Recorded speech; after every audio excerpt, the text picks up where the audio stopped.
to unsupervised machine learning.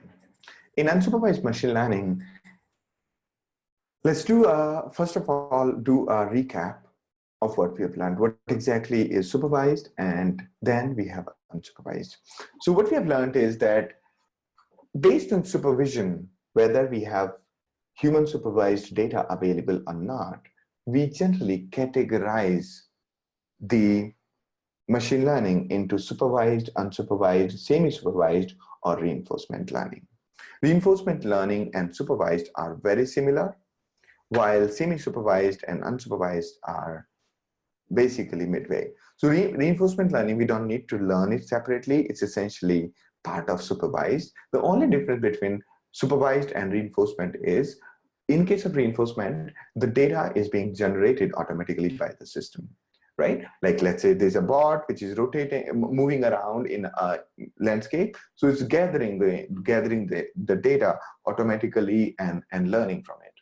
Okay, now moving ahead. So we have unsupervised learning here. So let's move ahead with unsupervised. But before that, let's just do a recap of supervised. In case of supervised, we have the problem statement like this. Given certain object, label them with various fruit name, like apple, banana, or something. That's the supervised machine learning problem.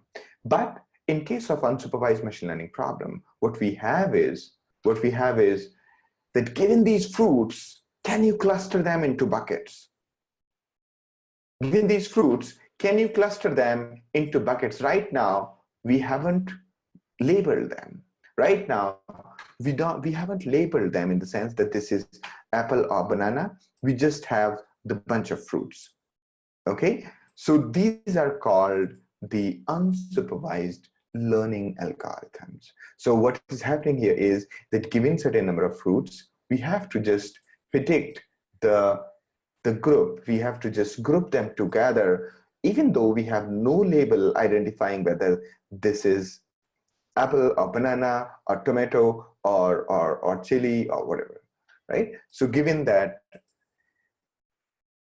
in case of unsupervised algorithm, we have no label marking each of the instance, and the problem statement is generally like this. Can you group this data into certain buckets? Can you find out a pattern in our users? Can you find out the pattern or the groups in our transaction history, and so on? So one of the examples is like find the patterns in the user behavior. In sometimes the main applications of unsupervised learning is that segmenting data sets, like putting them into various buckets, detecting anomalies, like given a data set, can you find those outliers? Second is simplifying data set. Next one, meaning if you have just too many columns, you want to bring it down to a small one. That's the simplifying. Okay, so unsupervised learning, the one that we studied earlier, dimensionality reduction, it's an unsupervised algorithm. It doesn't require labels. Okay, so where are the unsupervised learning algorithm used? Finding patterns in the user behavior, anomaly detection, reducing data set, right? So the general process in case of unsupervised learning is that there is data, we extract the features, we select the features, okay, and afterwards we use a clustering algorithm and observe whether it's doing great work or not. It's able to cluster the data set or not. Given these, let's say, set of emails, if you just want to create, say, 10 clusters, is it able to do it or not? And how well it's able to cluster. So that is called the valid cluster validation. And after we have validated on that this cluster, it's able to cluster the data really well, then we do the interpretation and then we call that knowledge. Okay. There are mainly two types of unsupervised learning problems. One is called clustering, another is called dimensionality reduction. In dimensionality reduction, we basically reduce the number of columns or number of features. In case of clustering, we group the instances together. Neither of these require the data labeled with something. Okay, so generally what we do is for clustering, we use an algorithm called k-means. I'm going to walk you through k-means with a very simple example. Okay, all right, so how many clusters do you see in this data? Let's say we have some data set here which has two features. One is on x-axis, other is on y-axis. Usually we can have thousands of features, which means there'll be thousands of axes. So question to you is, how many clusters do you see? Yes?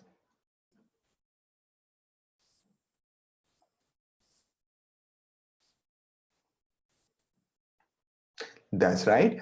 So it has how many clusters here? That's right. The total number of clusters are 3. Okay, you can see the different colors. This one is a red one, this one is a black one, and this one is a blue one, the border color. Now, question is, if we have to do it programmatically, or if we have to ask the computer to do it, how will it do it? It'll use an algorithm called k-means. And what it's going to do is, it's a very simple algorithm, and all it needs is how many centers do you want, and it'll cluster those points into those number of clusters. We'll talk about how to come up with the number of clusters, right number of clusters. But for now, let's say the problem statement is this, that given these 10 data points, we have to cluster them into 10 centroids. How will we go about it? Okay, first of all, what we do is, we'll just take random 3 dots that you see here. The cross, these cross, red, green, and blue, these are the 3 centroids for now. Okay, now these 3 centroids, okay, so what we are going to do is, we first of all, in the beginning, take 3 random centers. Okay, now these are the, let's say, 3 centers for now, and what we are going to do is, we are going to find the distance from each of these points from centers. Okay, so this point will be compared, the distance from this will be compared against all the 3 centers, and it will be grouped, it will be grouped into the cluster where this one has the smallest distance.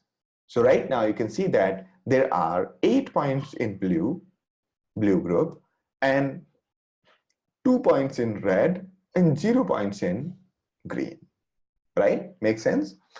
So right now that's the case. But this is not the great result, because it is a function of which 3 centers did we choose. We actually chose the 3 centers randomly, right? Based on that random centers, we got these groups. This is not really great set of clusters. So what we do next, in the next round, now once we have grouped these, we recalculate the centers of this data set that you see here, as well as this data set, as well as this data set. Now the center of each one, you can see, instead of here, it comes here. This is the center. This is the center of the data set. Okay, this is the center of this data set.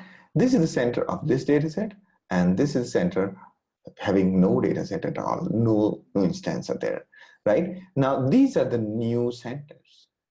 What we're going to do next is, we are going to calculate the distance.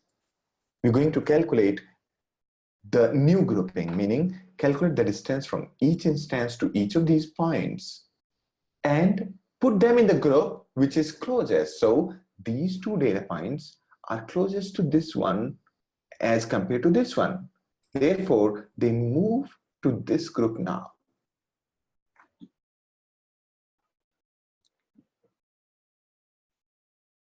Okay, A question from Ankit is, why is the blue cluster not divided in two clusters on left and right and center? Correct. Let it automatically figure out. Okay. So initially we chose some random points. This is where we started. Okay. I want to show you the entire process of creating three groups, three clusters of data. So we chose three random points, found out the data sets closest to each centers and group them in those ones. So these two data sets are closer to this as compared to this one. Okay, this distance is smaller than this one. This distance is smaller than this one. Therefore, these two data points, though they look like on the border, but mathematically they'll be closest to this one. Okay. Now, once we have grouped the data set, based on this group, we calculate the centers. Now, since the center has moved, maybe the distance had changed. So what we do is we recalculate these groups. So we recalculate the distance from this to all the three centers, as well as from here. Now, this distance is shorter as compared to this distance. The distance between this point and the center of the red is shorter. Therefore, these two data points moved to the red group. Okay. Right now we have no data point in the green. Let's move ahead. I hope this process is clear, Ankit and everyone. Right? Now, what we do is, once we have formed the groups, now we recalculate the center. So you can see that this center is now going to move to here. Right? This is a correct center. How do we calculate the center? We take the average of all the x values, average of y values, and we get the center. Similarly, average of all the x-axis component, this, we find the average of x as well as average of y values in each group. Okay. Now you see that two data points have moved from blue to red. Again, we calculated the groups again. So this time something interesting happened. Even these two data points moved to this side. Okay. Now you can see that groups are reforming. Right? Groups are reforming, and you will notice that looks like this one could also move that side. We recalculated the centers. These are the new centers and computed the new group. So this data point, you see, this data point is now not clear to the next one, the green one. Therefore, it moved to the green one. You see that? Now, this is reformation of the groups. Now, this one only has one data point now. Okay, the center and the data point are coinciding.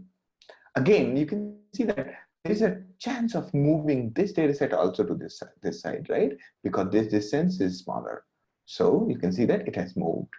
And you can see from blue, these data points have moved from blue. Now you can see very clearly, right?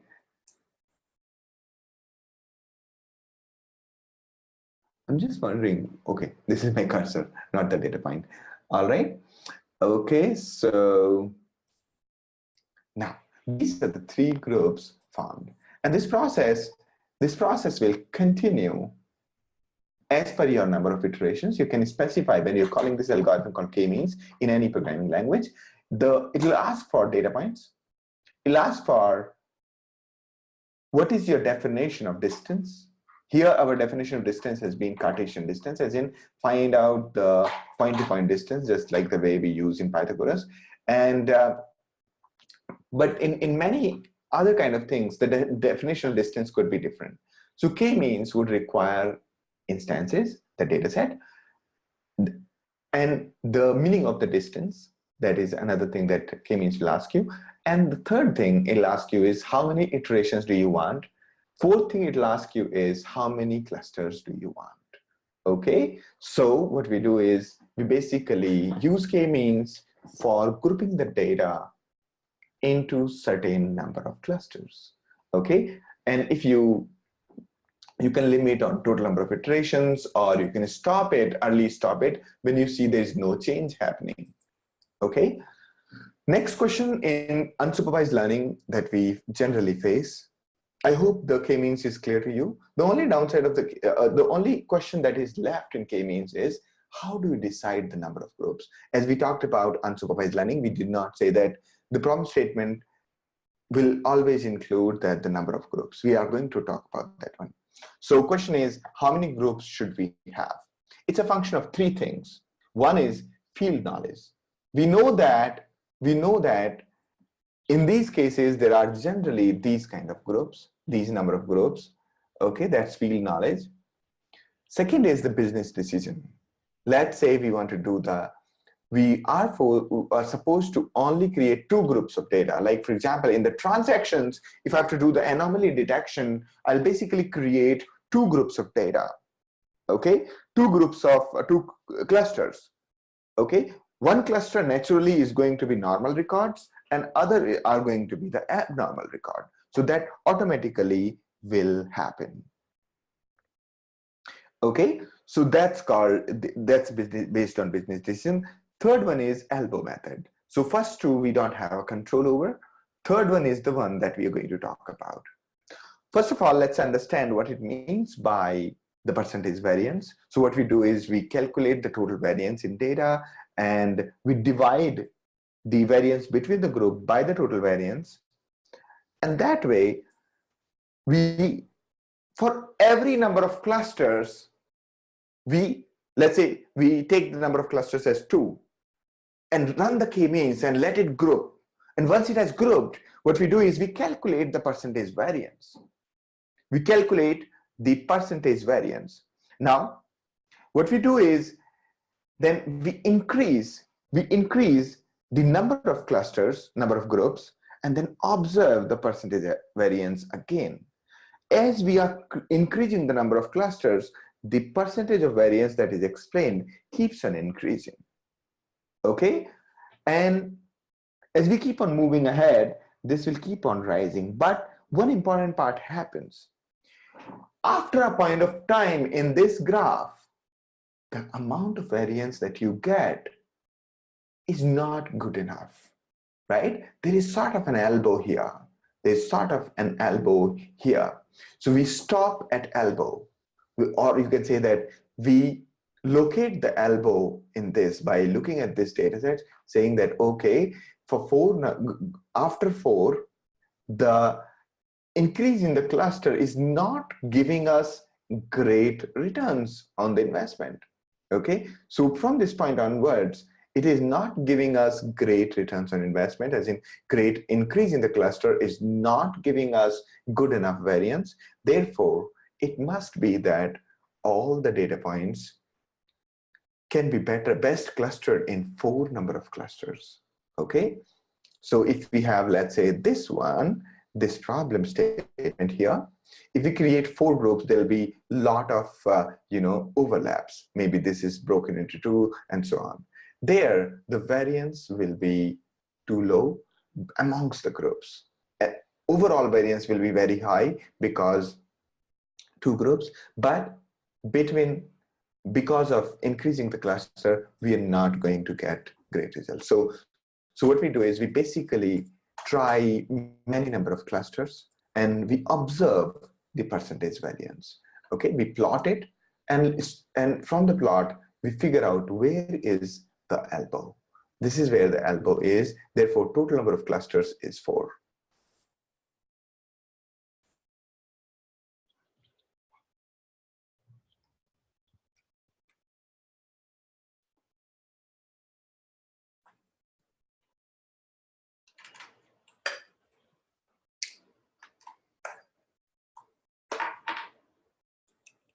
All right.